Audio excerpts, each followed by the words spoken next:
Assalamu alaikum wa rahmatullahi wa barakatuh. Bismillah wa salatu wa salam ala Sayyidina Rasulullah. When I first came to Michigan, it was minus 14 degrees Celsius, which is the correct term for degrees. I understand here in America, everything is just bigger. You want to make everything bigger. If you see it small, you make it bigger, and you decide to make it. So I noticed that with Fahrenheit, I think that when you saw the actual temperature of, 45 degrees, you said, no, we're American. We gotta make it bigger. And in Texas, everything is much bigger than everywhere else. Thank you very much for having me. Thank you for hosting me. Thank you for bringing me to Michigan. It's nice to see Michigan in the summer. It's nice to see that sunshine actually does come out here. Sometimes when you do these speeches over and over again on the same topic, it's hard to find a way to repackage it, because the topic itself doesn't change. We started off 9 months ago after October 7th, and before October 7th, for the last 70 years, we saw the same content over and over again. Ethnic cleansing, slaughter, arbitrary detention, bulldozing of homes, Sheikh Jarrah.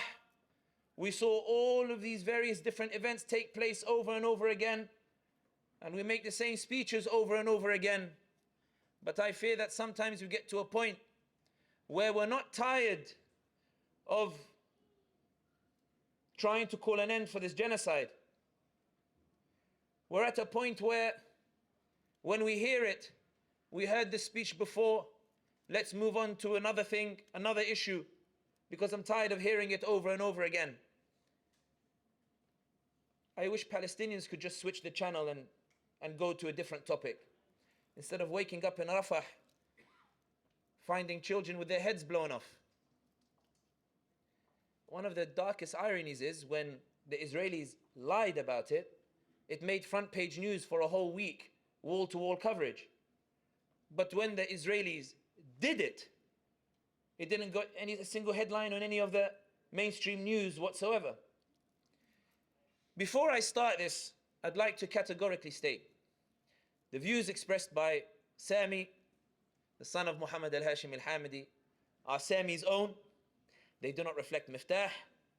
They do not reflect those who invited me. They don't reflect those of the organization or the masjid or the people who are hosting me here in Michigan or those who attended. These are Sami's views alone. Brace yourselves. I think it's worth starting with the political situation as it is at the moment, in terms of what's happening in the land of the prophets. Today in the Huffington Post, it was reported that there is a leak from the White House that Biden is not going to impose a red line for any potential military action on the part of the Israelis in Lebanon. Because Netanyahu and the Israelis badly need a victory that they are unable to achieve in Gaza. And they badly need to offer a victory to an Israeli population that is angry that for all of the destruction in Gaza, there is no material gain. There's no land to settle in. There's no land that's been stolen. The Palestinians have not left, and the Palestinians aren't leaving, and Israeli soldiers are dying in the process for a land that does not belong to them. This is too much of a price to pay for a land that does not belong to us. Netanyahu, you have failed, and until you produce a prize for us, we demand that you are toppled from power and elections are held. The protests in Tel Aviv are not against the genocide, they are against the price that they are being made to pay for the genocide, which is the death of Israeli soldiers. Biden initially said, I don't want you to go into Lebanon because I don't want a Middle East war so close to the elections, because Americans will punish me if American soldiers are killed in any new conflict in the region. Because American public opinion has shifted. They're no longer entertaining the idea of foreign wars anymore. Bring our boys home. America first. What are we doing abroad? And that's why they are winding down a lot of the conflicts. It's why Trump withdrew troops from Syria. It's why Obama withdrew troops from Iraq. The American appetite is no longer conducive for war. So Biden is saying to Netanyahu, please, please, can you find a way to end this war? I'm willing to support you, but you're hurting me domestically. Netanyahu is saying, I don't give a damn, because if you lose, the other side will still support me. Some of you might be thinking, Sami, you're painting a picture that Israel is losing, but all I see is genocide and all I see is Palestinians dying. So I came prepared with what I like to call Sahih non-Muslim. Sahih non-Muslim is authentic non-Muslim sayings and traditions that reinforce what I am about to say, because I am aware that sometimes psychologically, when a Muslim who looks like you says something, it is hadith mutawattir because I look like you and I need to reinforce myself, not with Bukhari and Muslim that we're used to reading about like a Dajjal, where it's spiritual but doesn't apply publicly, but with two eyes I use Sahih non-Muslim to reinforce that which you will not give credit to, the traditional text and sources. Allahumma ashhadu an la ilaha illallah wa ashhadu anna Muhammadan Rasulullah, but I need Sahih non-Muslim to convince them of these points, Ya Rab. And it's not my fault, it's theirs. I'm actually serious, but in any case. In Sahih non-Muslim, in the book of analysts, John Mearsheimer, I think that's his name, gave a lecture in Australia in which he argued that there are a series of points that prove that Israel is losing. The reason why Israel attacked Palestine after October 7th is because Israel was taken by surprise that an attack took place at a time in which Netanyahu believed the Palestinian cause was about to be obliterated. In the week before October 7th, and the views expressed are Sami's own, they don't reflect anybody else. My friends, they joke, they say Sami always gives a talk as if it's the last time he will ever be invited to speak into a microphone, and I confess it's true. The week before October 7th, a country somewhere in the Middle East, it has some religious standing of importance. The leader of this country told Fox News that we are ready for normalization. We are getting closer every single day, and we are ready to normalize in exchange for... Whoever said Palestinian state, you can leave. He didn't say that. He said in exchange for a pathway to a Palestinian state. We will give full normalization in exchange for a pathway. In that same week, Netanyahu shook hands with the leader of a country that has a history of sultans. Then he stood at United Nations, he held up a map, and in this map he had completely erased Palestine and said, this is the future of the Middle East. Then Can Television, in the book of Israeli media, the chapter of Can Television, they asked the UN, Israeli ambassador to the UN, will your government agree to normalization with Muslim nations? And he replied and said that the normalization of Israel with the holiest sites of Islam means the complete Arab abandonment of the Palestinians. And the government will certainly sign on it because they know this too.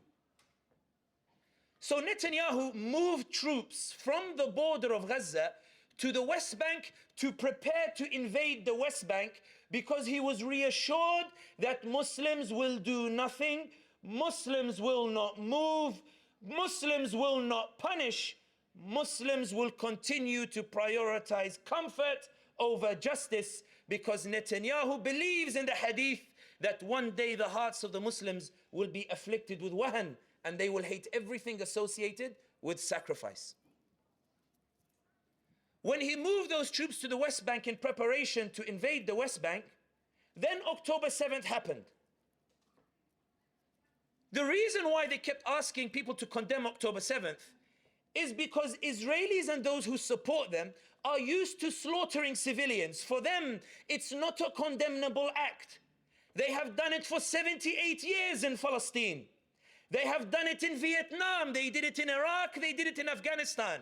It is normal. Which is why they demanded that you condemn civilians, condemn the killing of civilians, because for them it's a normal thing. It's unusual for somebody to condemn the death of civilians. They forgot in the Muslim tradition that when the Prophet Muhammad sallallahu alaihi wasallam sent Khalid ibn al-Walid to a tribe and Khalid transgressed, radiyallahu anhu, and blood money was owed, the Prophet Muhammad sallallahu alaihi wasallam put his hands up and said, Allahumma inni abra'u ilayka mimma fa'ala Khalid. Allah, I am innocent of what Khalid has done. Muslims never hesitate to condemn the killing of civilians. But under international law, the killing of civilians is abominable and condemnable. The act of trying to take back land that belongs to you is not and is a right enshrined in international law, which recognizes Israel as the occupying power over Palestine. The reason why I start with this is, when Netanyahu was taken by surprise, the reason the Israelis were so angry was, Netanyahu, you promised us that as we steal land that does not belong to us, you promised us we would not have to pay a price for it. You promised us you will deal with the Palestinians. You promised us you would slaughter them and ethnically cleanse those lands. You promised us the Palestinians, the rightful owners of the land. You promised us that the homeowners would not come back. You promised us the homeowners would not try to come back. You promised us that our theft would be protected. Your government must be toppled because you broke the pact of thieves. So Netanyahu went into Gaza and started bombing it into oblivion. But he had a problem. The only gift that the Israelis would tolerate is annexation of land. But annexing land means you have to take it, manage it, and use resources to control it. But ethnic cleansing, and I should caveat, I'm no expert. I'll say that, I'm not an expert in ethnic cleansing. But in my analysis of ethnic cleansing is an expensive process. When you enter a land that's not yours in 1948, when you kick out 700,000 Palestinians, they don't all go in one place. 2,000 go here, 5,000 go here, 10,000 go here, 5,000. It's manageable. You go area by area, kicking out people, and they go to different territories because there are territories for them to go and run to. But when 78 years of ethnic cleansing happens, you find you've created a situation where 2 million people are now in a short strip of land with the sea behind them and a border blocking them. Where do you tell those 2 million to go? When you send in the settlers to live amongst those 2 million people, those 2 million people are the legitimate homeowners, and we all know Palestinian, you've all dealt with them. Stubborn, subhanallah. The ayah in the Surah Maryam was Qawman Jabbarin. Qawman Jabbarin are people of the land of Palestine. We all dealt with Palestinians before. They're not the easiest bunch. Palestinians don't give up. They're resilient. They resist. They stand for what's right. They keep going. 78 years, they don't stop. They keep moving. In the name of Allah and His Messenger, Palestine never dies. It keeps going because the Palestinians are a blessed people by Allah subhanahu wa ta'ala. Takbir. So these Palestinians, when the settlers go in and they start to occupy land, the settler is not amongst 10,000 or 1,000 Palestinians. He's in between 2 million Palestinians. 1 + 1 = 2. What do you think the Palestinians do? I didn't intend that rhyme, but it worked. What do you think they do? The Palestinians resist. When they resist, what does the Israeli expect Netanyahu to do? They don't expect Netanyahu to give the land back to the homeowner. They expect him to slaughter the homeowner.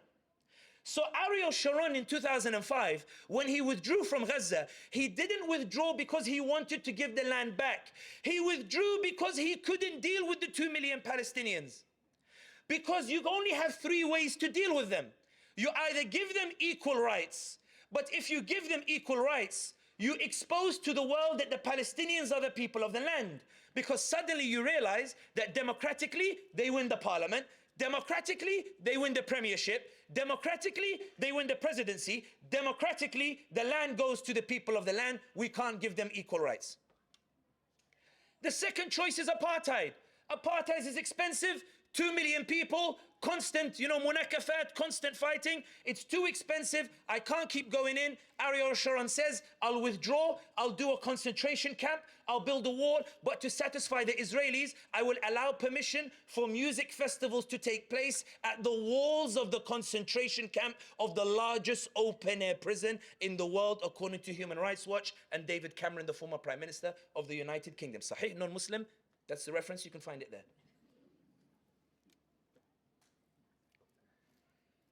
When Netanyahu enters Gaza, he has a problem. The situation hasn't changed. There's still 2 million Palestinians in Gaza. He can't impose apartheid, too expensive. So he tries ethnic cleansing. Blinken betrays all of the climate change policies that they hoodwinked us with. He flies more than 10, 15 times on those planes. It's a long journey. I do it. I've done it quite often last 6 months. This place is far. He goes to the Middle East to speak with the leader of a country that used to build pyramids. I'm not saying which one. I'm not saying which one. I don't want to get anyone in trouble. I don't want to get anyone in trouble. I don't want to get any organization in trouble. He says to him, open the border, O ally of ours. Open the border so you can help us facilitate ethnic cleansing. You helped us destroy their tunnels. You helped us to blockade them. You helped us to suffocate them. Now we're asking you to help us to exterminate and ethnically cleanse them. Now the ally sits there of this country. They have a sphinx as well. And says to himself, طيب يا عم.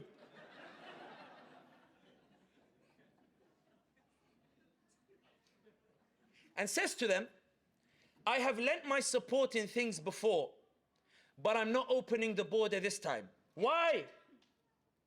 Because I'm not stupid, Kazi. If I open the border, Palestinians enter the Sinai Peninsula, right? And they set up camps. But we know the Palestinian, we know the Palestinians, stubborn people. They don't give up. They don't lie down. They don't give up their territory. They keep resisting for what's right, what belongs to them, and their laws and their rights guaranteed under international law. What comes out of those tents once they set up in Sinai? For algorithm purposes, we will only do a bit of acting. When those start coming out of the camps, as they do from the camps of Lebanon, in what international law recognizes as legitimate resistance, what do you think the Israelis will do? They will cross the border. When they cross the border and they attack this land that has pyramids and sphinxes and extortionate tourism prices. معلش يا جماعة, just forgive me for it. When they invade, and the president of this country comes to Washington and says, please intervene, they're invading my territory, do you think he's going to get any support in the White House? Do you think he'll get any support from Europe? Will he get any support from anywhere? What will be said instead? We need an international peacekeeping force that will administrate this area. It needs to be taken out of your control and handed as a demilitarized zone for international peacekeeping force, and you lose your territory. So ethnic cleansing is an impossibility. So your next suggestion is genocide. Slaughter them, kill them. The problem with genocide is, although it was an attractive proposal in the beginning, because these Palestinians in your eyes are subhuman, they are animals. Donald Trump today accused Biden of being a Palestinian, and a very bad one, as if it was a slur or something that is insulting. Biden did a really bad job in the debate today. La hawla wa la quwwata illa billah. I don't know what the Democrats are thinking. The views expressed are Sami's own. They don't reflect anybody here. I'm in trouble, ya Rab. The next option is genocide, but the problem with genocide is nobody's going to give a damn about the Palestinians. So bomb them, kill them, slaughter them, blow Sidra's legs off, blow 300 bullets into Hind Rajab. Go and massacre the kids, women and children of Palestinians. The problem with genocide for the Israelis is they are suddenly stunned and shocked that people care about Palestinians. Guys, I don't understand. Why are you upset that we're slaughtering these people? They are animals, they are barbarians. The reason that people are caring is not necessarily because they are Palestinians. It's because for the first time they discovered who Palestinians are and they saw the reality of the apartheid regime because of TikTok. May Allah protect, preserve and elevate TikTok and render it good service for this ummah and above. Say Ameen. In Philadelphia, somebody said to me very angrily and said to me, we're making dua for TikTok in the masjid, huh? I told him, what's wrong with it, brother? He said, TikTok is fitna. He had his arms out. TikTok is fitna. I told him, shh. He says, don't shush me. I said, shush, I'm saving you. What do you mean you're saving me? I said, don't say publicly TikTok is fitna. He said, why? When you tell people TikTok, when you say publicly TikTok is fitna, you are telling people you taught your algorithm to show you fitna, which means you searched for fitna, so the algorithm knows to show you fitna. Because TikTok is designed to show you only what you like. It's designed to show you only what you prefer. If you search Quran, it shows you Quran. If you search Hadith, it shows you Hadith. But if you search Kanye West house party, it shows you all these other things. I didn't search Kanye West house party, just for the record. My friend had it on his TikTok. Wait, man is on the religion of his companions. A guy I know. My TikTok, for the record, for those who are upset. My TikTok, if you want, I can help you with the algorithm. My TikTok shows me Zinedine Zidane, 2006 semi-final of the World Cup when he humiliated Brazil. It shows me Ronaldinho flip-flap in soccer. It's actually football, but it's soccer, you guys call it here. It shows me the West African brother. I don't know if you've seen him. He runs every morning, he does jogging, but he records himself while he's running. Yo, bro, don't forget, Allah is always there. Don't worry, bro. Inna ma'al usri yusra. And you go retweet. Inna ma'al usri yusra. My TikTok algorithm shows me the chiropractor. Got a back problem? I'm a chiro. And then you have to put your headphones in and increase the volume so you can hear the click. And it's wonderful. That's my TikTok. But as a result of TikTok, may Allah protect and preserve and guide its Singaporean CEO. Singapore is not China. China is there. Singapore is here. I know some Congress people are geographically challenged, and in any case. But as a result of TikTok and the decentralization of media, TikTok became the source of da'wah. Not da'wah in the Dajjalic perspective, which is, we limit it to cupcakes and Eid in the park, and which is all relevant. I'm not denouncing it. I'm denouncing your inability to see da'wah, the other side of da'wah, which is the activism involved in convincing the societies that you live in of the legitimacy of justice. Allah said in the Quran with regards to da'wah, وَمَنْ أَحْسَنُ قَوْلًا مِمَّنْ دَعَا إِلَى اللَّهِ وَعَمِلَ صَالِحًا وَقَالَ إِنَّنِي مِنَ الْمُسْلِمِينَ. Is there any better speech? The one who calls to Allah, does good deeds, and says, I am from the Muslimin. That's all well and good. Now let's open the other eye and read the following ayah. وَلَا تَسْتَوِي الْحَسَنَةُ وَلَا السَّيِّئَةُ. The good deed and the bad deed are not equal. Ya Allah, I've gone to give da'wah with cupcakes. What does the good deed and the bad deed have to do with this topic? Allah continues, idfa' billati hiya ahsan. Ya Allah, I went to give good da'wah. I went to give beneficial da'wah. What am I pushing back against? What is it that I'm pushing that requires me to push back with that which is best? Why is it when I went to give da'wah, I'm suddenly pushing back? Allah tells you, فَإِذَا الَّذِي بَيْنَكَ وَبَيْنَهُ عَدَاوَةٌ كَأَنَّهُ وَلِيٌّ حَمِيمٌ. For the one who is your enemy today, tomorrow might become your warmest ally. Allah, are you saying that da'wah is given also to enemies? Are you saying that da'wah is also given to those who are against us? Allah, are you saying that da'wah is a process of struggle? And ya ibadallah, I was asked by a sheikh in New Jersey, when we were sitting in the car together, we have to give proper pronunciation to these names, please, huh? He said to me in the car, what is the hardest part, ya Sami, of these tours? I told him the hardest part is to convince my ummah that the right path requires struggle and a price to pay. And the hardest part is convincing them that that price is worth paying. The hardest part is convincing them that the storm that is coming in the next 2 to 4 years is worth weathering for the sake of punishing the one who committed a genocide of 100,000 Palestinians. The hardest part is telling my ummah that their ummah was slaughtered, 100,000 were killed. The hardest part is telling them that they won't be ethnically cleansed in America regardless of who comes into power. They won't be genocided regardless of who comes to power. They won't be slaughtered regardless of who comes to power. Nothing that happened to the Palestinians will happen to them after November. The hardest part is convincing them to punish the genocider and weather a storm in which they will not pay a price like the Palestinians paid. He said to me, Ya Sami, Ya Sami, Ya Sami. He said, Isma ya Hagga. He said to me, you can tell he's from the place with the two pyramids. He said to me, Sami, you know, on this concept of struggle, I think, and he's a very good community builder. He builds bottom up. He said to me, you know, Sami, one thing I notice about our community is we teach that the pinnacle of success is the one who studied, worked hard, bought a big house, bought a nice car, and we point to the comfort that he established in the dunya and say, be like him. This is the blessed man of Allah.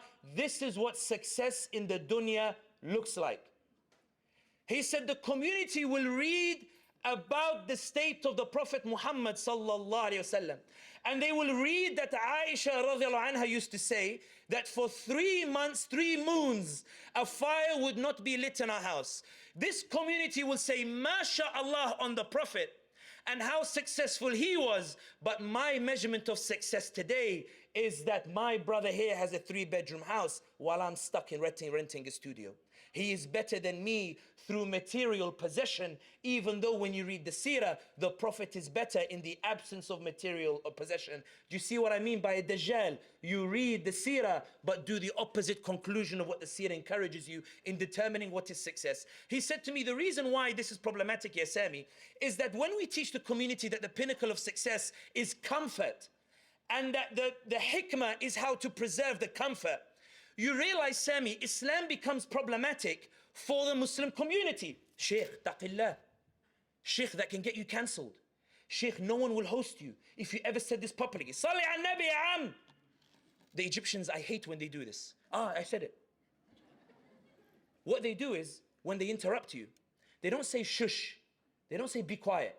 You'll talk, they say Salli al Nabi. And you're forced, alayhi salatu wassalam.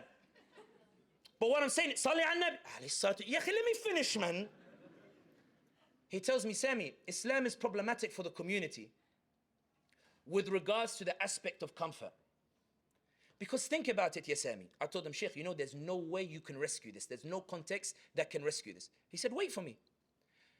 The first 40 years of the life of the Prophet Muhammad sallallahu alayhi wasallam, what was his relationship like with Quraysh? What was it? What was his nicknames? Sadiq, Amin, beloved, noble son from a noble family. I have a caravan going to Syria. I can only trust you to take it. Noble man from a noble family. I have all this gold. I can trust only you to look after it. Noble son from a noble family. We are 2 tribes fighting. We can only trust you to resolve our issues. He said, all right. When do his problems begin? When does his struggle begin?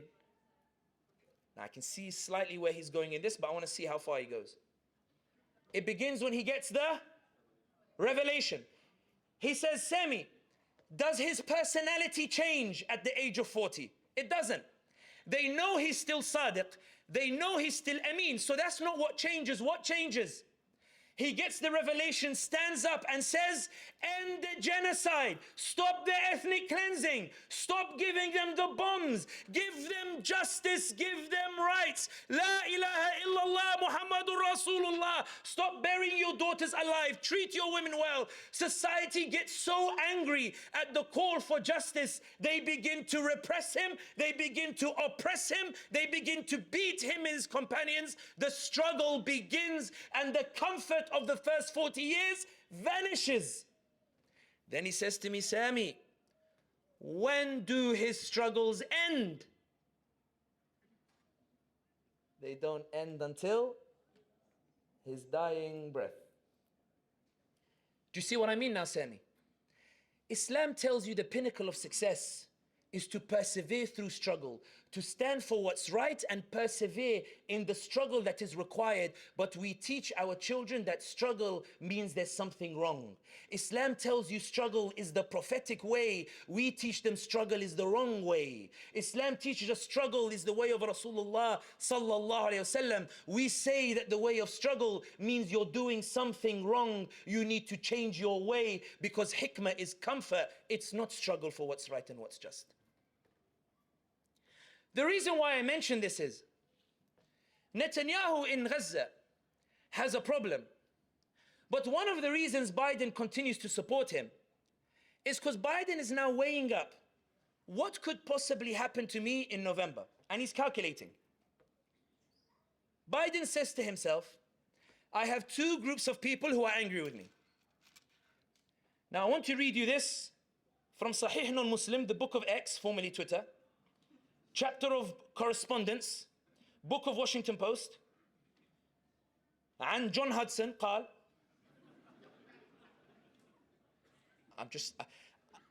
grammatically what I'm saying, everything is sound, like there's nothing wrong with it at all. New analysis captures the opposing messages Biden is receiving on Gaza from pro-Israel donors who want the total backing of Netanyahu and 13% of 2020 Biden voters who may not vote for him due to his handling of Gaza. The tafsir of this hadith is, come on guys, I'm being serious here. The tafsir is, new analysis captures that the condition that Zionist donors are imposing in exchange for their money, which is the support for Israel, that condition is what might lose Biden the election in November. You think that Israel is winning in Gaza, Netanyahu is about to fall and Biden is potentially about to fall because Gaza is the graveyard of injustice. Gaza is the graveyard of oppression. Gaza is the graveyard of what's wrong. Gaza is the moral consciousness of the world. Gaza proves that this tiny strip of land shook the whole world, and it's about to demonstrate that justice is more powerful than F-15s, more powerful than missiles, more powerful than anything, because 100,000 Palestinians died, but it's Israel that's losing. 100,000 Palestinians died. It's Israel that's scared. 100,000 Palestinians are dying. It's Biden who is terrified. Gaza scares the oppressors. Wallahu Akbar. For those of you watching, Allahu Akbar in this context means God is great in that He delivers justice. I'm aware that Allahu Akbar in the media is presented as something very different. And I remember once I was on a Tunis air flight, I was flying Tunis to London. There was a Palestinian wrestler who lives in Libya who won a world championship. So we all walked in the plane, MashaAllah, well done, my guy, well done. A lady walked in, saw him and said, MashaAllah, oh my God, I can't believe it's you. Listen, what you did, Allah, I would say Allahu Akbar, but the plane won't take off if I say it. So I had to make that clarification. The calculations of those who supported genocide, and I promise I won't go on too long about this. I promise I'm wrapping up soon. I shouldn't have said I promise. Anyway, Biden believes that between these two, the Zionists and those who want to punish him, one group are principled people and one group are a people of wahan. Zionists, people of principle, you betray Israel, we will punish you. The other side, you commit a genocide, we might forgive you. So Biden is saying, I can't offend the people of principle. I can offend the people of wahan. Because the people of wahan say the hikmah is to forgive genocide, not to punish it. The hikmah is to swallow genocide, because power belongs to America, not to Allah. The hikmah is to forgive genocide because we might struggle and suffer. How will you struggle and suffer, Azizi? Will they take your homes? No. Will they commit genocide against you? No. Will they kill you? No. How will you struggle? They'll make me uncomfortable when I watch them on TV. They might affect my job opportunities. I worked hard, yes, Sami, for my house. I worked hard for my money. You're telling me to compromise it because of 100,000. They're in Jannah anyway. Why should I punish this genocide? Biden believes that in November, it is more likely that Muslims will forgive genocide than Zionists will forgive the betrayal of Israel. And for those of you who think, Sami, you're exaggerating this, in Sahih non-Muslim, in the chapter of press conferences, Biden was asked 3-4 months ago, Mr. President, aren't you worried, like, that those who are angry at Gaza will, like, punish you? He said no. They said why? And it's almost as if he quoted hadith. You'll see what I mean. He said the other side wants to put the Muslim ban, so I know they will vote for me. What Biden meant was, yeah, bint al-halal, ya jahla, you stupid journalist. Don't you understand these Muslims? For them, the idea that Auntie Halima can't get through the border is more terrifying than the slaughter of 100,000 Palestinians. The idea, have you seen the plane prices to fly to see Auntie Halima? You want me to pay that to see Auntie Halima and punish genocide in the process? La Azizi. I work hard. I want Auntie Halima to visit me, so I will forgive genocide. Ibadallah, here in Michigan, you did something called the uncommitted vote. Don't clap yet. It was a phenomenal event in Sahih non-Muslim, in the book of news, in the chapter of Reuters. Biden's campaign manager said, on the night of the uncommitted vote, that the damage to our support is far greater than anything we imagined. A group of Muslims the next day, they wrote an article. They heard what the campaign manager said. They wrote an article and said, yeah, campaign manager, lahza, wait. Uncommitted doesn't mean we're abandoning you. It just means we want to sit with you. We want to talk to you, man. We want to show you pictures. I know you've seen them, but we want to show you them. Biden the next week went on CNN. The CNN presenter, because he doesn't know the hadith about wahan. He thinks that the hearts are stronger of Muslims. He doesn't know about the wahan yet. The CNN presenter says, Mr. President, uncommitted, 100,000. You only have 154,000 majority in Michigan. 100,000 could mean 200,000, 300,000 in November. You might lose Michigan. Are you not worried? They will punish you for Gaza. He said to, Biden said to the presenter, no, they're not telling me that they're going to abandon me. They're saying, hey, Joe, you just got to do something, man. They're not saying they're abandoning me. They're putting their faith in me that I know what I'm doing when I slaughter Sidra, when I bury Hind Rajab, when I massacre the children in the hospital building, when I blow up the heads of the children in Rafah. The Muslims know I have a hikmah in what I'm doing when I'm supporting the Israelis. And they know the other side doesn't have my hikmah.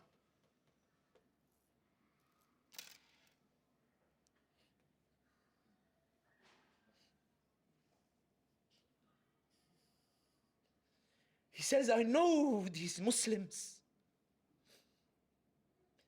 They can watch a massacre of 100,000 and still say, forgive him. They can watch her legs blown off and say, forgive him. They can watch the slaughter, the heads blown off and say, forgive him. Because we're too comfortable in our homes, yes, Sami.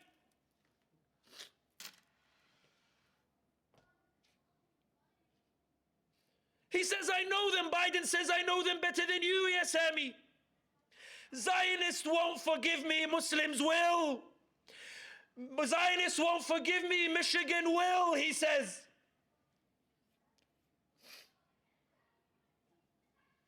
Ibadallah. Some of you might be saying, and I'm aware I'm pushing the time, and I promise this is the final stretch. I promise to behave, I promise. They gave me half an hour only. Ibadallah. There's a reason Gaza shook the world. Gaza shook the world because when the Palestinians called out and said, Ya Ibadallah, they're killing us. Please raise our voices, they said. Mu'taz Azayza said, raise our voices. Hind Khudari said, raise our voices. Palestine said, I beg you, raise our voices. The Palestinians said, I beg you, say something. Ummati, do something. Ummati, say something. Ummati, move. Move, ya Ummati. We all saw the videos and we said, these wretched Muslim rulers who do nothing, let's share, come on society, see the haqq, see the truth. And American society heard the haqq and they heard the truth. Ibadallah, I've seen things over the past 8 months that the ummah has achieved that I thought it could never achieve. Ibadallah, for me, the seerah is as much a political book as it is a spiritual book. And I will say, the separation of politics and spirituality is a very Western concept. Islam never had it, we imported it. And we became Dajjalic in the process. But in any case, some of you will be saying, Sami, what more can we do? Jazakallah khair, Azizi, barakallahu fi. Please forgive me. Some of you will be saying, Sami, you've spent the last 8-9 months telling us our voice, our voice, our voice. I'm tired of hearing the same thing over and over and over again. To those people of Wahan, I say to them, it is your voice that changed the world. In the seerah of the Prophet Muhammad sallallahu alayhi wasallam, and I know there is somebody in America, I gave a talk in America and one of the brothers stood up and said, Sami, you keep telling us to read. I don't read, Kazi. So I told him, okay, Habib, I'll do movie references. He said, give me movie references. So I'll do movie references just for the jama'ah, the ijma'. If you want to read, go read. If you don't want to read, I'll give you the movie references. There is a wonderful movie called The Message by Mustafa Aqad, Allah yarahmu. It is about the life of the Prophet Muhammad sallallahu alayhi wa sallam, and it is based on the seerah of the Prophet Muhammad sallallahu alayhi wa sallam. There is a scene in it where Abu Talib is lying on his deathbed, and Abu Talib says to the leaders of Quraysh, all Muhammad wants from you is one word. The leaders of the Quraysh, they say, if all Muhammad wanted was a word, we would have given him 100 words. The problem is the word that he wants. This man has no army. This man has no wealth. This man has no media. But as a result of his word, Kamala Harris defends Zionism while her daughter raises money for Palestine. As a result of his word, Tucker Carlson says we need to cut funding for the Israelis. As a result of his word, Candace Owens rebels against the Daily Wire and threatens the Israelis and says to Piers Morgan, you're a coward because you don't call out the Israelis. As a result of his word, Matt Walsh comes out and says the redefinition of anti-Semitism is nonsense. It makes the New Testament illegal. As a result of his word, Trump supporters in his rally, they chant genocide Joe, genocide Joe, genocide Joe, and Trump turns around and says, they're not wrong, they're not wrong. As a result of the word of the Prophet Muhammad sallallahu alayhi wasallam, Biden is falling in the polls, not because of economy, not because of what he's doing domestically. He's falling in the polls because people are unhappy that he's supporting genocide in Gaza. The Reuters article, I know I'm Muslim, so my view is mutawattir in your eyes. So let me bring you Sahih non-Muslim. In the book of media, chapter of Reuters, it says, and Republican were Democrat pollster, qala, they said that the shocking thing about the polls is Biden is falling in the polls over an issue where American troops are not dying. It's not an issue where Americans have a vested interest, meaning he's falling in the polls because Americans hear your da'wah, they see your videos, they saw your content, and all of the millions that Israel spent to win their hearts, you broke it for free. That PR strategy of millions, the Ummah broke it for free. And this is why you see TikTok, may Allah protect and preserve it. You see all these white faces, Samantha, Jeffries and the like, all of them supporting Palestine, because when they heard the da'wah, their hearts flipped. Abu Sufyan said, if all Muhammad wanted was a word, we would have given him 100 words. The problem is the word that he wants threatens to topple every genociding leader who supported the genocide in Gaza. That's the word of the Prophet Muhammad sallallahu alayhi wasallam. Ibadallah, some of you will say, Sami, you come as a motivational speaker. I think that's the greatest insult I've heard. I'm not a motivational speaker. I'm a geopolitical risk analyst. I assess dynamics and I explain how they affect things. When you read the seerah like a Dajjal, many of you will pity Bilal ibn Rabah radiyallahu ta'ala an. But when you open the other eye, you will see the parallel with today. Ammar ibn Yasir radiallahu ta'ala an is brought before the leaders of Quraysh. They say to him, why have you abandoned the ways of our forefathers? Do you not see our missiles? Do you not see our military might? Do you not see how many Palestinians we killed? Do you not see our material superiority? What does the Muhammad sallallahu alayhi wasallam, what does he have that you believe is greater than our material superiority? Ammar ibn Yasir says, he says we have humanity. Every man is born equal. Umayyah says equal? Is Bilal equal to me? Is he equal to the Israeli? Is Bilal equal to me? Ammar says yes. Umayyah says, come Bilal, whip him and show him the power of our superiority. Bilal stands with the whip. Ammar tells him, Bilal, hit me. Trump is scary. Bilal, hit me. The system is frightening. Bilal, hit me. They will make you pay. Bilal, hit me. You will suffer if you don't. Bilal, bow your head. You will suffer if you don't. Bilal, they will do horrible things to you in the next 4 years. Yeah, Bilal, hit me and forgive the genocide. Yeah, Bilal. Bilal throws the whip on the floor. Umayyah says, rebellion. When they drag Bilal, it's not that Umayyah is strong. Umayyah is hitting Bilal, but he's not the one who is strong. Umayyah hits Bilal harder and harder, not because Bilal is weak, but because Umayyah is terrified. If Americans see that Bilal doesn't care about the invincibility of the Zionists, if he doesn't care about AIPAC lobby, if he doesn't care about what the Israelis are doing, if he's not scared of their power, if he stands for what's right, if he's prepared to sacrifice for what's right, if he's prepared to struggle for what's right, Americans will see it. Their opinions will change. The system will change. Zionism will lose its influence. It will lose its power. A new generation will arise. It will revolutionize society completely. Bilal, stop talking. Bilal, stop resisting. Bilal, stop saying the message. Bilal, stop saying the word. Bilal, stop sharing TikTok. Bilal, stop sharing on social media. Bilal, stop raising the voice of Palestinians. I'm losing control, yeah, Bilal. Bilal, Sayyiduna Bilal radiallahu ta'ala anhu was the powerful one in this story, not Umayyah and the leaders of the Quraysh. Ibadallah, when you read the seerah with the other eye open, when the Prophet Muhammad sallallahu alayhi wasallam receives the command, go and give da'wah in public, raise your voices for Palestine, raise your voices for Sudan, raise your voices for what's right, go out and proclaim the message in public. The movie is epic, I'll be honest. They lock arms. There is no God but God, and Muhammad is the messenger of God. And they go towards downtown, the city center. They go to the Kaaba. They go, there is no God but God, and Muhammad is the messenger. The city come out. What's going on? What's going on? What's this group? What are these flags? What are they saying? What are their slogans? What's going on? The Quraysh, they turn up. They take out the stones and then they start harassing. They say, shush, stop talking, and they start beating them up. They start beating up the Sahaba. Then in the midst of it, somebody cries, Hamza, Hamza. The movie is epic. Anthony Quinn. Tutu, tutu, tutu, tutu. Hamza comes in, and Hamza says, I don't know anything about Palestine and Israel,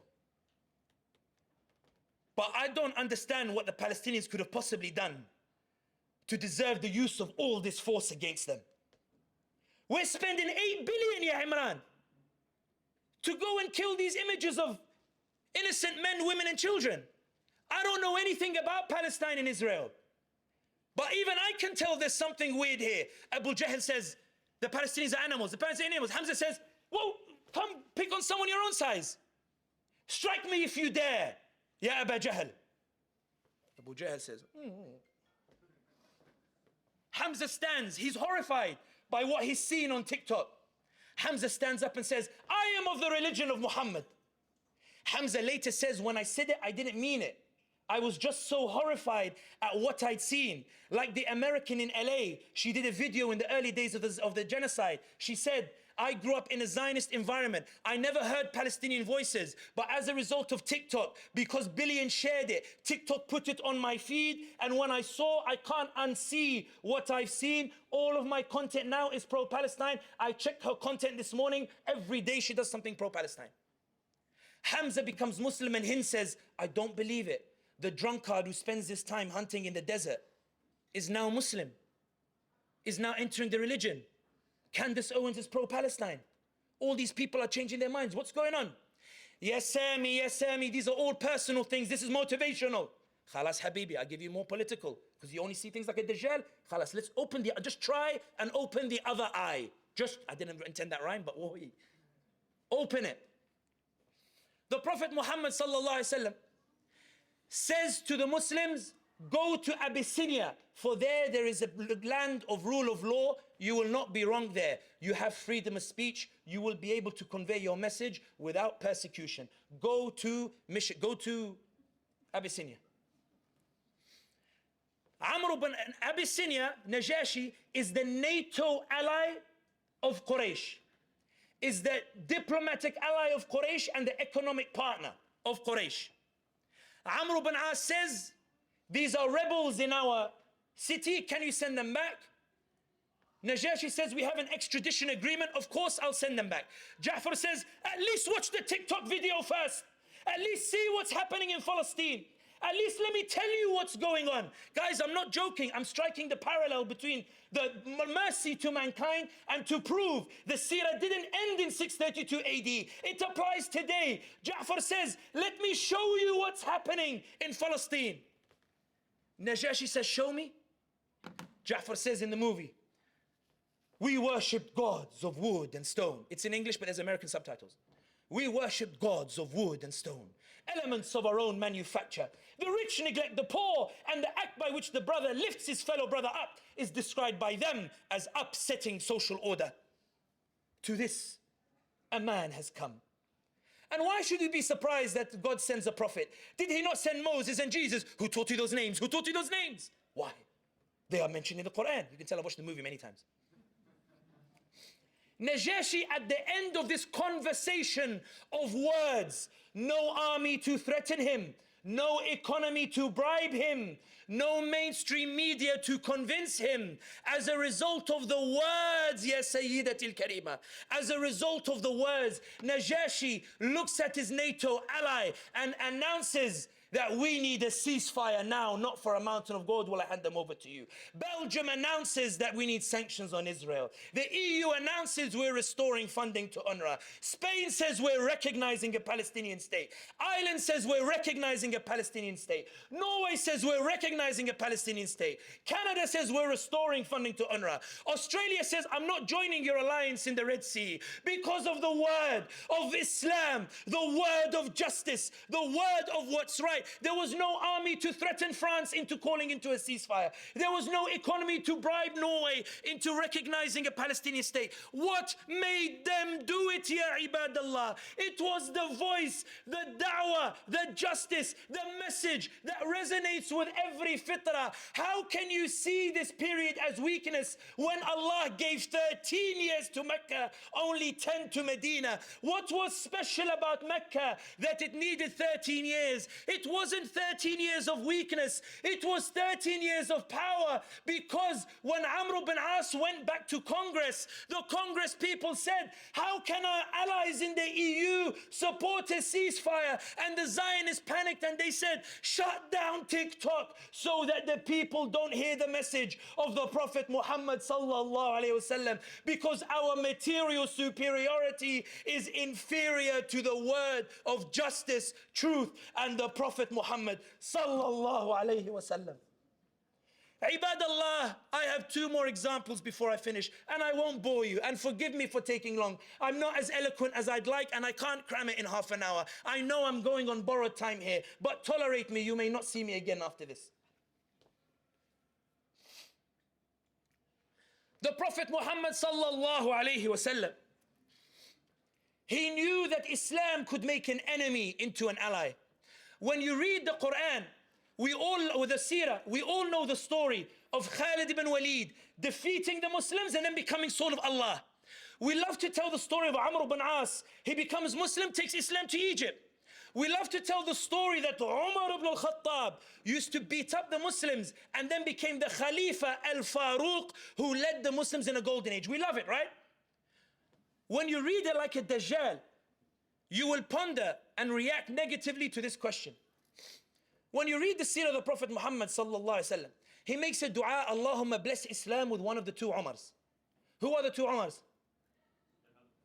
Umar ibn Hisham and Umar al-Khattab, Abu Jahl and Umar al-Khattab. Is he making dua for neutrals? In this dua, are there any neutrals in who he's called upon? Can you say that he's called upon just a minor enemy? He's called upon who? People actively trying to crush him. A friend of mine sat with me in the car, we were talking about this point. And he said to me, you know, Sami, I'm trying to think, what's the equivalent of today? Would someone say, Allahumma reinforce Islam with Donald Trump? And I laughed the way you laughed. And he looked at me dead in the face. No smile, no grin, no smirk. He said, Sami, why are you laughing? I told him, it's funny. What do you mean, Allahumma reinforce Islam with Donald Trump? Are you mad? Have you lost your mind? He said, is that what you would have said to the Prophet Muhammad ﷺ when he said, Allahumma reinforce Islam with Abu Jahl? And I went, oh. He said, Sami, did the seerah end in 632 AD in the back of your mind? And you believe it to be some fairy tales and fables? That when I give you an example of how it might apply today, Sami, did you not consider, he said, that if Khalid ibn Walid defeated the Muslims and became Muslim, is there someone now on the other side that who's now pro-genocide, but with concerted da'wah, the same way American public opinion is shifting, that person can become Muslim and become our sword? Have you not considered it, Sami? Or are you the Dajjal that you accuse other people of? Sami, did you not consider there's Amr ibn As on the other side, eloquently defending genocide, but with concerted da'wah, they are the ones who liberate our equivalent of Egypt from the superpower of the Romans at the time. Sami, he said, and I said, don't do it, I know where you're going. Sami, he said, please, I get the point. Sami, have you not considered there's a Umar ibn al-Khattab on the other side, the way Umar used to walk the streets and say, whoever preaches the message of Muhammad, I will beat the daylights out of him. He sees his sister reading Quran, he beats his sister for reading Quran. Sami, is there not somebody right now swearing to crush the Palestinians that with a bit of da'wah, they might not only become Muslim, but lead us to the liberation of Al-Aqsa? I said, just say I'm a munafiq, bro. Khalas, you come to the end of it. Do you see how the seerah looks different when you open the other eye? But the final example, ya ibadallah, and I'll leave you with this one because I can see the time. Some of you will be thinking, Sami came here to make us feel better about our pitiful state and the pitiful state of the ummah. But ya ibadallah, I want you to consider that when Umar ibn Khattab became Muslim, the Muslims celebrated, right? But the next day they were beaten up. Would you have said to the beaten up Muslims, oh, you were celebrating yesterday, Umar al-Khattab become Muslim, look at your sorry state today? Is that what you would have said to them? While the Prophet ﷺ is celebrating that American public opinion is shifting, would you have been the ones to say, Ya Rasulullah, what are you celebrating? So what if Umar became Muslim? Is that what you would have said? Do you see how it's cringeworthy now when you open the other eye and you realize the misguided understanding of the seerah? But I finish on this example, and there are many. I love the seerah. People say read the seerah as a spiritual book or you read Quran during Ramadan. For me, it's a political manual. It's what I go back to for political analysis. It's what I go back to understand the dynamics that change the world for the next 1400 years. That's what I go back to. Martin Lings has a good version. At the end of the 13 years, a wisecrack stood up once in front of a talk and said, Sami, the Prophet left Mecca. I told him, yeah, Dajjal, finish the story. Why did he leave Mecca? He said, don't call me Dajjal. I said, finish it, yeah, Dajjal. Why did he leave Mecca? He said to me, he left because he was oppressed. No, he didn't. Abbas proves that he didn't. Abbas says, we are ready to keep struggling with him in Mecca. He didn't leave because of that. He left because after 13 years, public opinion shifted so much.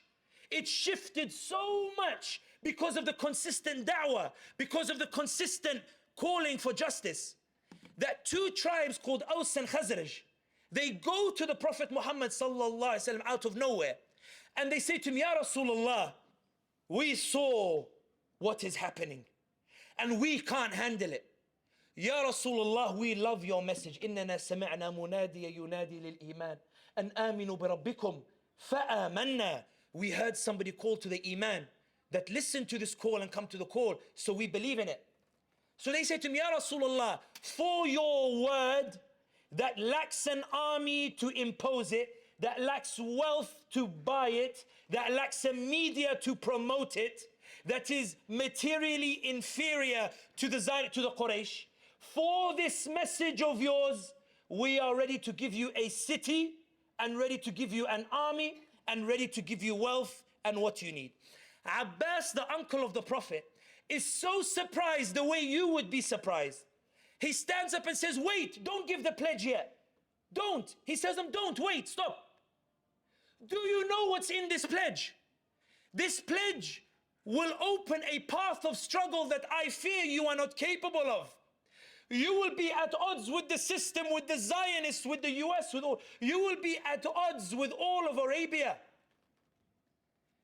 If you are not ready for it, no, Muhammad does not need you. For we have supported him 13 years. We are ready to continue supporting him. The Prophet didn't leave because of the oppression. Abbas says we are ready to continue backing him here in Mecca. Aws and Khazraj, they tell Abbas, Ya Abbas, radiyallahu ta'ala an, wa ala ansar.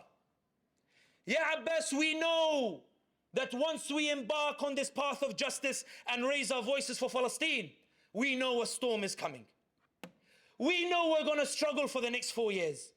We know it's going to be tough and it's going to be difficult. We know there may be isolation. We know there may be difficulty. We know that we might suffer continuously in the process. But Palestine is worth it, Ya Abbas. Gaza is worth it, Ya Abbas. Muhammad is worth it, Ya Abbas. Islam is worth it, Ya Abbas. Sidra is worth it, Ya Abbas. Hind is worth it, Ya Abbas. Reem is worth it, Ya Abbas. The Palestinians are worth it, Ya Abbas. Wallahi, they are worth it. Wallah, they are worth it. Wallah, they are worth it. Ya Abbas, we are ready to give our bay'ah to Rasulullah and the message of justice and all the suffering that comes with it. My father called me 10 days ago. Me and my father, we have a general lieutenant relationship. My father doesn't praise often. My mother does. Allah yakathir khairha. Ya waladi, ya ghali, habibi, azayiz, samsum, simsim. My father doesn't do that stuff. When I first got my break on mainstream media, my video went viral and the media were quoting Sami Hamdi, Middle East expert, says, I was very proud. I wanted my parents to be proud of me, right? As anybody would, right? I went home after the interview. Mother comes, Allahu Akbar, ya waladi, ya ghali. Allah yarfa'ak, o ya'allik, and may He use you for the ummah, and I'm proud of you, and may inshallah you always be a voice for justice, ya waladi, ya ghali. Thank you, ma, thank you, ma. You kiss her on the hands and everything, whatnot. But I'm waiting for Baba. In these last 3 minutes, ibadallah. When I walked into my father didn't say anything. He just looked down on his Twitter. He has like 400,000 followers on Twitter. He likes to go through the comments. I don't know why. And Chelsea were playing on the football team. On the TV, soccer. I told him, Assalamu alaikum, Baba. He said, wa alaikum salam. He didn't say anything. I said to him, who's playing? He said, it's a stupid game, Chelsea against somebody. After 5-10 minutes, I got frustrated. I said to him, Baba, I went on TV today. He goes, now that you mention TV, I was watching your interview. Why do you talk like somebody's chasing after you? Da, da, da, da, da, da, da. Why can't you speak calmly, you know, calm like this? My mother shouted from the other room, he talks like you, hey, he talks like you. My father called me 10 days ago, so I saw Baba on the phone. When Mama calls me, I answer easy. When Baba calls, Bismillah. Assalamu alaikum, Baba. Wa alaikum salam. Sami, how are you? Alhamdulillah. How is America? Alhamdulillah. Sami, I was watching one of your talks in America. I heard you tell the story about Abbas and the pledge of Aqaba.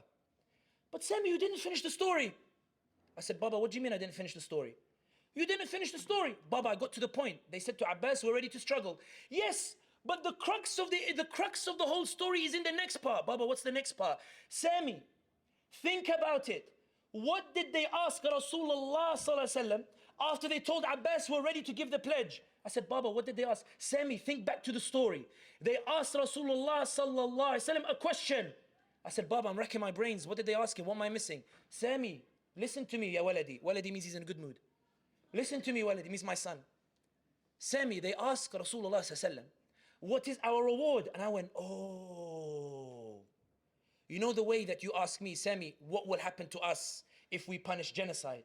They are saying, what will happen to us if we support you? What's our reward, Ya Rasulullah? Sami, this is the crux of the issue. What did Rasulullah sallallahu alaihi wasallam reply, Ya Sami? I told them, Baba.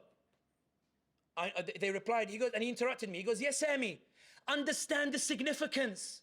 Yes, Sami, if Rasulullah sallallahu alaihi wasallam had said to them, yes, Sami, that your reward is the Khalifa will always be from Ansar, would anyone have blamed him? No one, because they gave him support. If he had said to them, yes, Sami, the pearls of Persia and Rome will be yours and yours alone, would anyone have blamed him, yes, Sami? I said, no, Baba, they wouldn't. They gave him the support. Sami, what did Rasulullah sallallahu alaihi wasallam say to Ansar? This is the crux of the point about standing for what's right and just and embracing the struggle. What did he promise them, ya Sami? Tell me, my son. I said to him, ya Baba, all he promised them was al-Jannah. And they said, Allah, that's enough for us. The struggle is worth it. Not because of the promise Sami paints for you in the next 4 years. The struggle, genocide, is worth punishing for Jannah. It's worth punishing for what's right. It's worth punishing for justice. It's worth punishing in the name of Allah. It's worth punishing in the name of what's right. It's worth punishing in the name of justice. Allah and Jannah are worth more than anything in this dunya. And that's why, ya ibadallah, after trying to convince you of the scenarios and convince you that it's worth punishing genocide, if none of the dunya things convince you, then imagine, ya ibadallah, we have a chance to punish genocide. Let it be that when we meet our beloved in Jannah, sallallahu alayhi wasallam, when we meet him in Firdaus, when we meet him in that gathering, don't you all wish for it? When we meet him in that gathering with his blessed face, and he asks us which generation we're from, do you want to be the ones to tell him, Ya Rasulullah, we had the chance to punish genocide, but we were worried about Muslim ban? Will you be the ones to tell him, Ya Rasulullah, we could have punished genocide, but we built good homes and comfort in the dunya, you should have seen it, I did an extension, it was phenomenal? Or will you tell him, Ya Rasulullah, I was so desperate to see you, so desperate for Jannah, so desperate to do what's right, I was ready to give the dunya ma fiha to sit with you, my beloved Prophet Muhammad sallallahu alayhi wasallam. And he will say, Burikta, you have been blessed. Come, it is time to go. Ya Rasulullah, where are we going? Why? Allah is about to reveal his veil. Ibadallah. Free Palestine, from the river to the sea, Palestine will be free. Assalamu alaikum wa rahmatullahi wa barakatuh.